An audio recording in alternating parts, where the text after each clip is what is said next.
Om Jnanatimirandasya Jnananjana Shalakaya Chaksurun Militam Yena Tasmai Sri Gurave Namaha. Yes. Sri Chaitanya Manobhishtam Stapitam Yena Bhutale Shayam Rupa Gadamayam Darati Shapadantikam.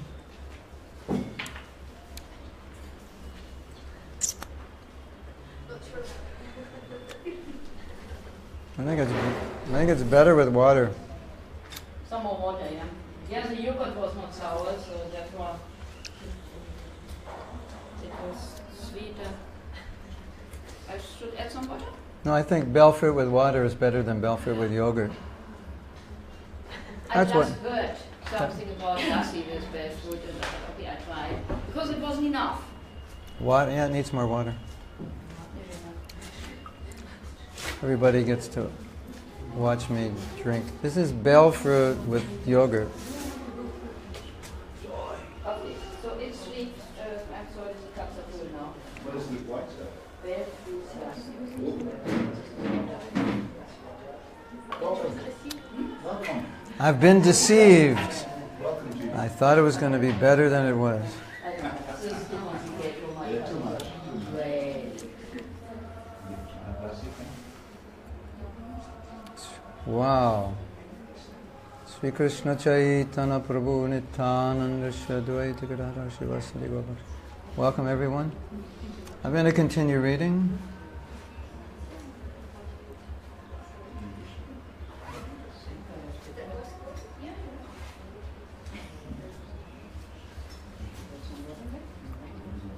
Oh.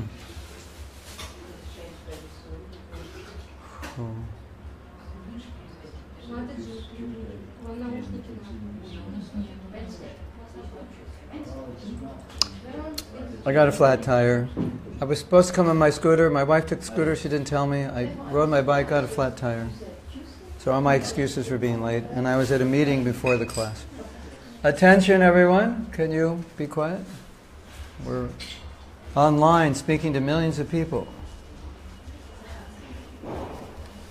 Yell, Haribol. No, yelling is over.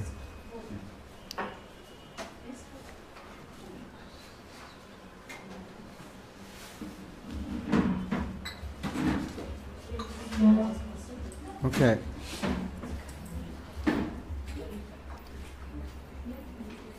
Bale is good for the stomach.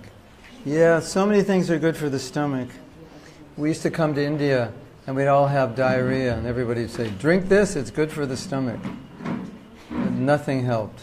Everything we ate was bad for the stomach. Even the stuff that was good for the stomach was bad. Oh, drink coconut, it's good for your stomach. Not when you drink contaminated water.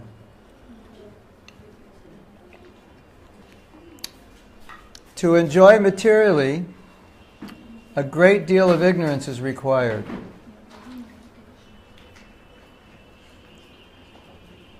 In other words, there is a need for illusion to be happy. For if we were too aware of our mortality, it would neutralize our ability to enjoy. Where does that come from? Something I wrote. Therefore it is said, it is folly to be wise where ignorance is bliss.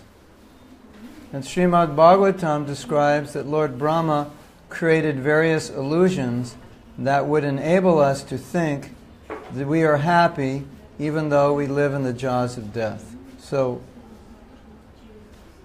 the word ignorance means to ignore. So you ignore something that's real. That's ignorance, right? So, if you have a problem and you ignore it, that's called happiness. Right? Yes? You have a problem. You drink, by the third or fourth can of beer, you forget you have a problem. Or it depends how many cans you need, but at a certain number of cans, you forget you have a problem. So now, because you don't think you have a problem, now you're happy. So, if you can ignore a problem, then that allows you to be happy. Yes? You agree? In some way, till it becomes worse. Yeah. There's a saying, if you do that, it'll come back to haunt you. But for the time being, you can be happy. So materially, ignorance is required to be happy. To enjoy materially, a great deal of ignorance is required.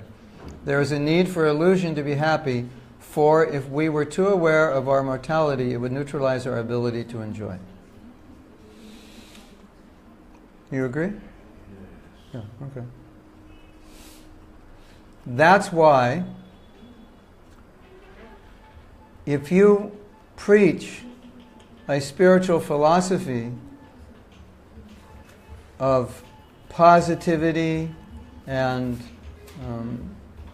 happiness in this world, it'll be very popular. You'll have many followers. And if you preach this world is full of trouble and you should get out, you'll upset people. They'll argue with you. They'll think you're a pessimist. And we all have that experience. Right? I mean, if you grew up in Russia 50 years ago and someone said the world is suffering, you would say yes. But if you grew up in America and you said the world is suffering, you would say no.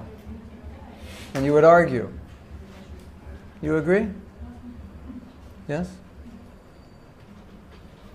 Because there was a lot of suffering.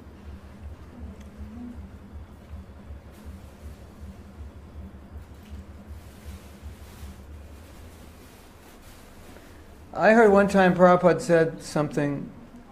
He said that we shouldn't look at magazines because it makes the world look like it's perfect and nothing's going to end. It paints a false picture. Something like that. I don't know exactly, but something. Yeah.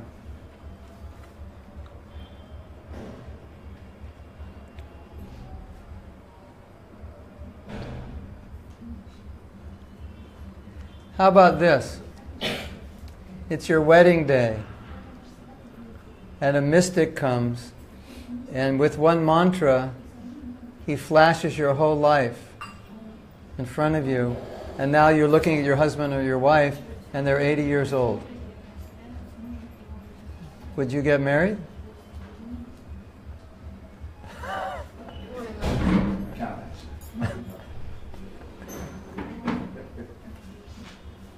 Like, he just showed the reality.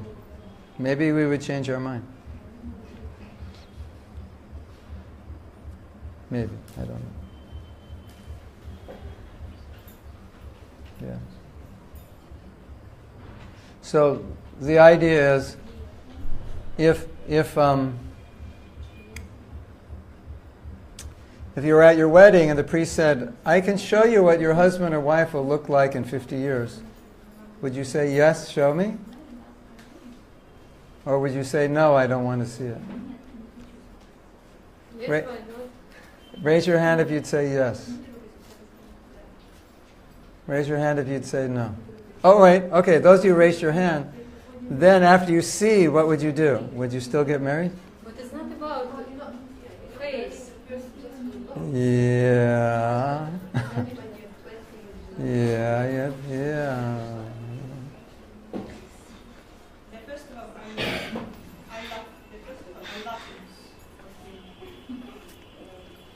him. Well, that would be a test of your love. Not nothing. Why you would laugh?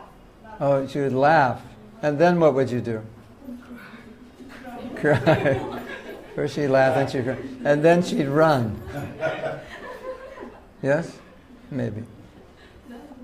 It's better if the priest show us what husband will do after marriage. This will be more. What he'll do, yeah. Well, he definitely won't do everything you want him to do. That's for sure. So, the way life works is when something looks enjoyable, then what you do is you imagine what you're going to get from it, the pleasure you're going to get, right?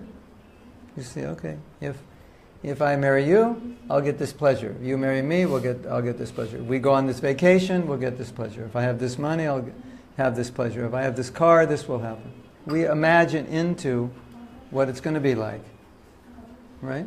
And if you imagine into it something negative, you won't do it. And if you imagine into it something positive, you will do it. Now, how many times is our imagination of what it'll be like realistic?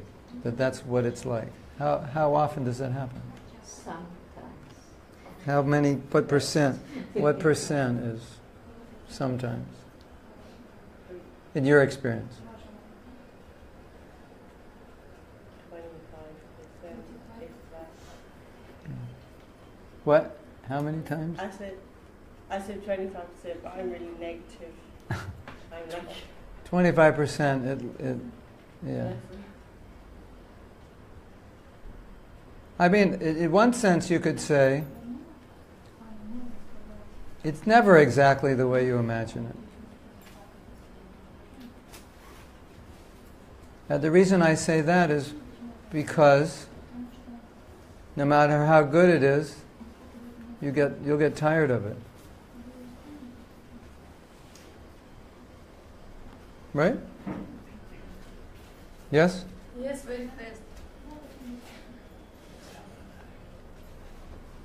And then you'll need more of it. Yes? Or something different. Or something different. Yeah, like another husband. I'm tired of this one, let's get a new one. The last one didn't work out. Or a car, whatever. So in order to enjoy, the point is, in order to enjoy, there has to be some level of illusion, both before and during. It's like in Prabhupada's poem. When Prabhupada was in Vrindavan, he wrote a poem. And in that poem he said, I am seeing the naked form of material nature. I'm sitting alone in Sri Vrindavan Dham. Many thoughts I am having.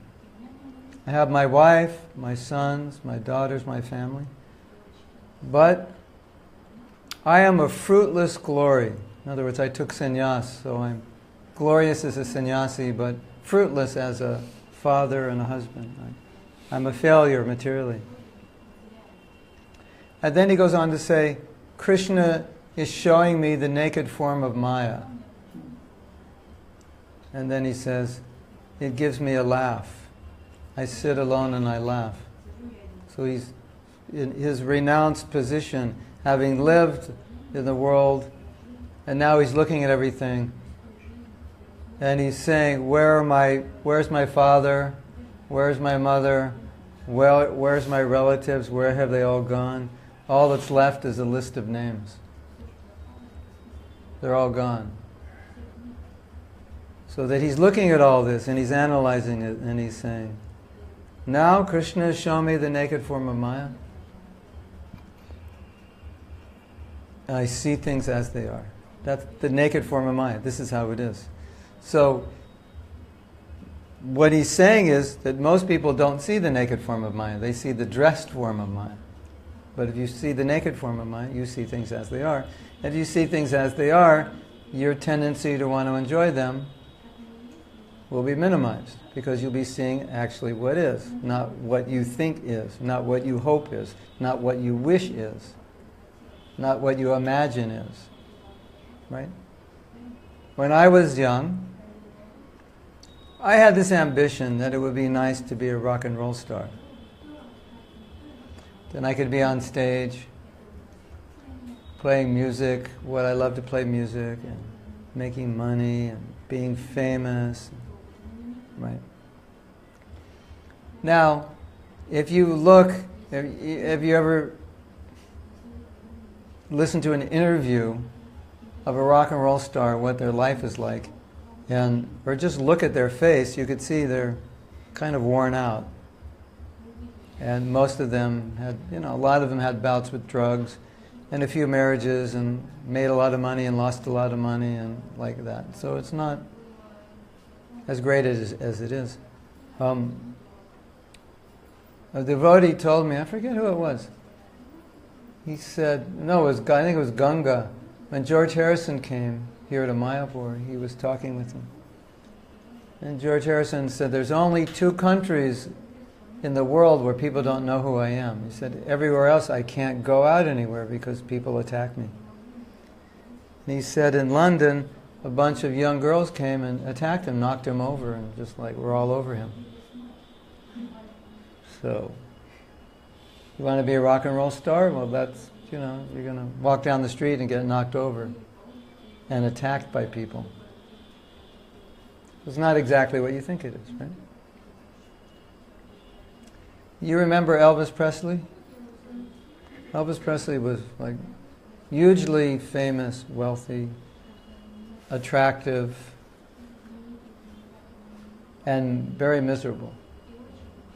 He killed himself, right? You remember Marilyn Monroe? You heard about Marilyn Monroe? In Russia, Marilyn Monroe? She was killed. Killed or suicide? No, she was killed. Really?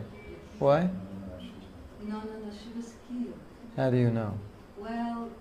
You read the tabloids? Oh, well, I read, yes, I did her chart. I was interested. Yeah, it wasn't suicide. It was just looked like suicide. Controversy. All right. But it doesn't matter. She was... Anyway, Jim Suicide was the same. Jim Morrison of the Doors, suicide. The other guy, Nirvana, what's his name? John Lennon was killed. Marilyn Monroe was killed. No, Kurt Cobain, Nirvana. Jimi Hendrix, yeah. He was on a suicidal path. Yeah. Oh yeah, Jimi Hendrix, yeah.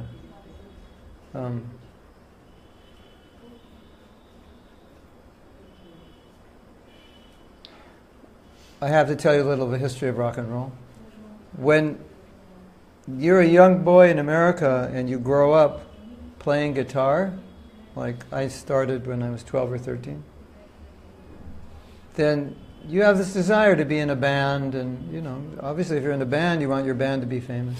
So you go and you go to all the rock concerts. And so in Los Angeles, every band came and played in Los Angeles. Jimi Hendrix, the Doors, the Beatles, everybody, Rolling Stones. So I got to see them all, right? So as a young boy, you watch them and you think, I want to be on stage playing like them. Right? And you have all these visions of what it's going to be like, which is exactly not what it's going to be like at all. Right? Or whatever it is, I want to be the movie star or the CEO or whatever. So, the point is, if you were born and there was no ignorance, you could see the naked form of Maya, what would you do? Your parents would say, go to school, and you'd say, what for? They'd say, so you could get a good job, and you'd say, what for? And they'd say, so you can have things, and you would say, what for? So you'll be happy. And then you'd say, are you happy?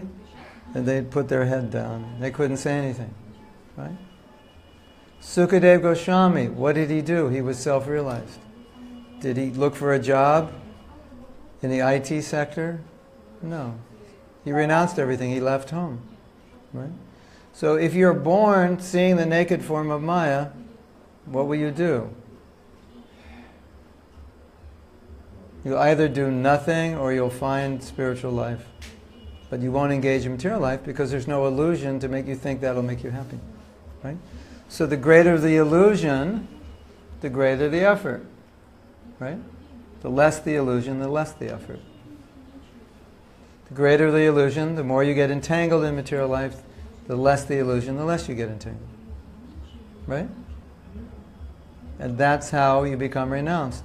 So, in Prabhupada's books, he blasts the illusion. Some people may not like reading his books because the books rain on your parade. They rain on your party. I read Prabhupada's books, oh, he rained on my party. I thought I could be happy in material world. And he says right there, you can't. Maybe I won't read the books. Then I can think that I can be happy, or I can try to be happy. Could I get some more water in here? Is that true? Prabhupada's words strip Maya? Interestingly, for devotees who became young devotees, Yes. the raining on the parade aspect of Prabhupada's books was seen through, like, okay, this is pretty strict, but I'm going to do it anyway. Mm-hmm. So it didn't sort of dampen the parade, it just sort of said, no, there's a better parade. I was reading this morning. Prabhupada said, 7th canto, 14th chapter, he said, if you take more than you need, that's sinful. Nobody should take more than they need. Householders should feed all animals, including rats and the insects that eat their crops. They shouldn't kill them. And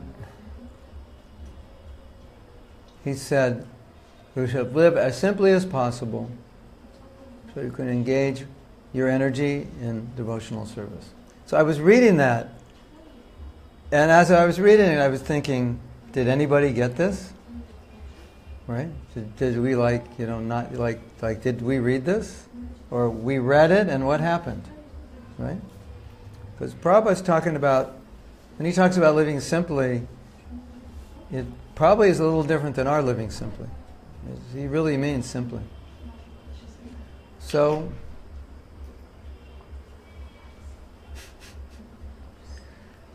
what you say is true.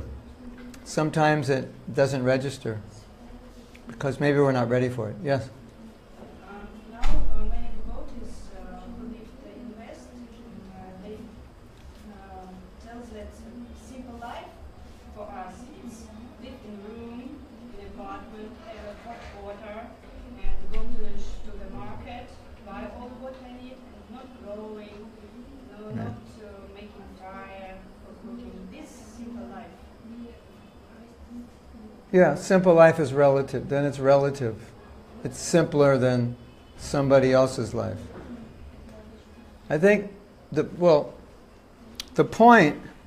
that Prabhupada's making is not that you necessarily have to live in a village and pump your water, but that you shouldn't be burdened.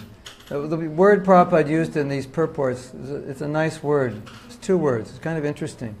Unnecessary necessities. You understand? Can you translate? That translates?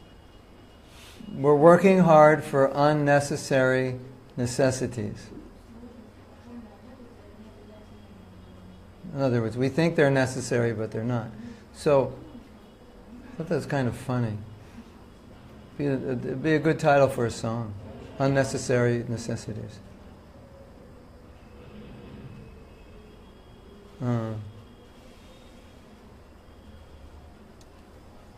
So, the point that Prabhupada's making is not so much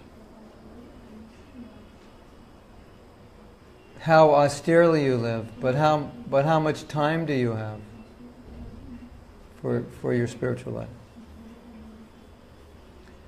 So if you set a standard of life that takes away your time so that you're always working, and you're accumulating more money than you need to buy unnecessary necessities, that's a problem. So let's say you're living in St. Petersburg or Moscow or something. You're not going to find an apartment with a water pump and a wood stove, I don't think. Maybe in some village or something. But, in the city, there's a certain standard. It'll cost a certain amount of money. But Prabhupada's saying within whatever environment you're in, just live with what's necessary. Don't burden yourself with things that aren't really necessary. Because then when you burden yourself, then you get caught in the whole system. Does that make sense? Yes? Yeah. Just like where we live, in Alachua, to buy a house in Alachua and pay a mortgage is the same price as paying rent for a studio in New York City. It's the same price. Huge money. What? It's a huge money, right? Yeah, like $1,500. So $1,500 a month we pay for our house, and it's on 5 acres of land and 2,000 square feet. And if we want to live in New York City, or we want to live in London, then we can pay more than that for about 300 square feet.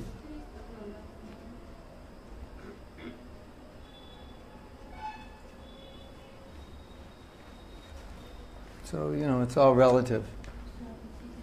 But the idea is keep it simple as possible. The problem that we're facing in society today is it's hard to live simply, even if you try. I want to live simply, so I have an old car. But when the car breaks down, I have to bring it to a mechanic, and he's charging prices equivalent to the complicated society of living. So I don't make much money. I make $1,000 a month, and to fix my car this month costs $600, because he charges $75 an hour, and it took 7 hours to fix, and the parts were $200. So I'm trying to live simple. So it's like when you're in that system, right? It hits you. And in America, you have to pay for doctors, or you have to pay a lot for insurance. If you get sick, you lose all your money. People go bankrupt because they get sick, because they're in that system. I had some dental work, and the devotee asked me, how much did that cost? I said it cost, for each tooth, it cost 33,000 rupees. It's an implant. I had teeth pulled out, and if I don't get the teeth back, then my jaw gets messed up on top because it needs teeth on the bottom. What happens on top? The teeth on top get messed up because they're not hitting the teeth on the bottom, and then your jaw you can get jaw problems. Aside from the fact that I can't chew over there. And the devotee said, oh, I had that done in London. It cost 2,700 pounds. So 3,300 rupees, 33,000 rupees is like 400 pounds. So 6 or 7 times cheaper. yeah, so you're in that system. It's hard to live simply. That's the problem. It's like a conspiracy. You have to work hard. And then you need certain things. You need a car, you need a phone, you need an apartment. Sometimes the schools aren't good, so you have to pay for your private schools. They dangle pensions in front of your face to keep in that system. Yeah. And now they're trying to take every Western country trying to take the pension down.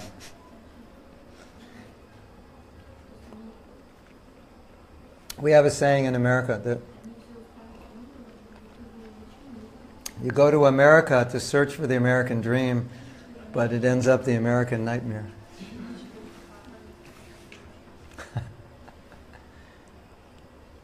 For some people, anyway. But you began with the books raining on the parade. Yeah. And, some people really, I still think people really relish the telling it as it is, though. Some people do, yeah. Yeah, it's our duty.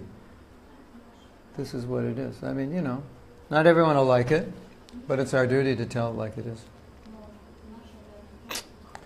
And that's what Prabhupada does in his books. And then that's why some parts of his books are very heavy. But you could say it's not really heavy, he's just describing how it is, and how it is heavy. So if you say Prabhupada's books are heavy, you could rephrase that in saying the material world is heavy and he's just describing it. Right? And a lot of people don't want to describe it.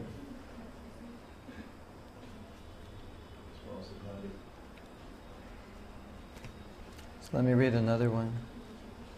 People live a lie in order to avoid acknowledging the real truth of material existence. But the greater lie is the belief that they can avoid the truth in the first place. People live a lie in order to avoid acknowledging the real truth of material existence. So we just discussed that.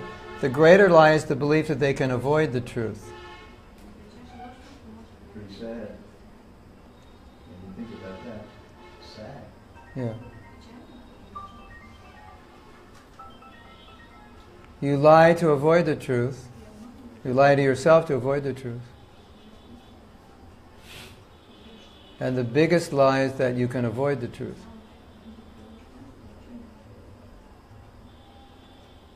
You know, when something bad happens in our lives, it comes as a shock, doesn't it? Something really bad, you know, you find out you have a fatal disease, or your friend has a fatal disease, or they die in an accident, or something really bad happens. It comes as a shock.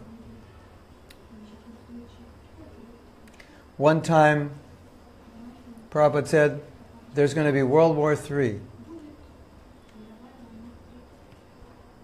I think World War III has already started. ISIS is cranking up their attacks now.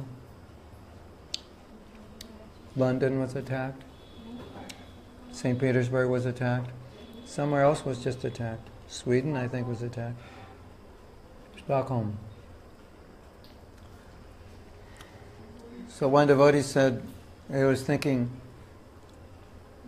there are strategic places that would be bombed in America.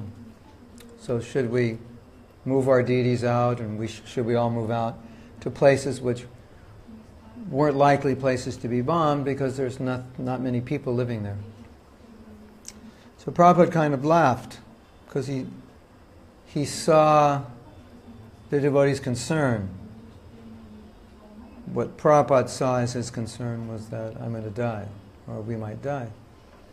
And Prabhupada kind of laughed. You know, you could think that, well, he should be sympathetic because there's a war and we may die. And Prabhupada kind of laughed when the devotee is saying, should we move out to avoid dying? And or he was asking also, what should we do? Kind of, there's going to be a war. What should we do? So the intent is, how do we avoid death? And of course, not that we shouldn't. But Prabhupada was using it to make a philosophical point. So he kind of laughed and he said, you're thinking you're not going to die? And of course, when he asked this question, he was about 25. And Prabhupada said, you die later or you die now. So for Prabhupada, it was like 25 or 85. It was like, you're going to die. So now you're worried that you're going to die. You thought you weren't going to die. And now you find out there may be bombs and you might die next week. And so you're thinking, oh, because it's next week, that's bad. But, Prabhupada was kind of joking with it to make a point. And I think Prabhupada's point was what we're talking about here. Were you making believe that you were too young to die? So when something bad happens, we're surprised. But Prabhupada's not surprised. He said that's the nature of the world. And so it's kind of funny how we know about the nature of the world, but when something bad happens, it's really hard to deal with. Even though we talk about it. Right? You agree?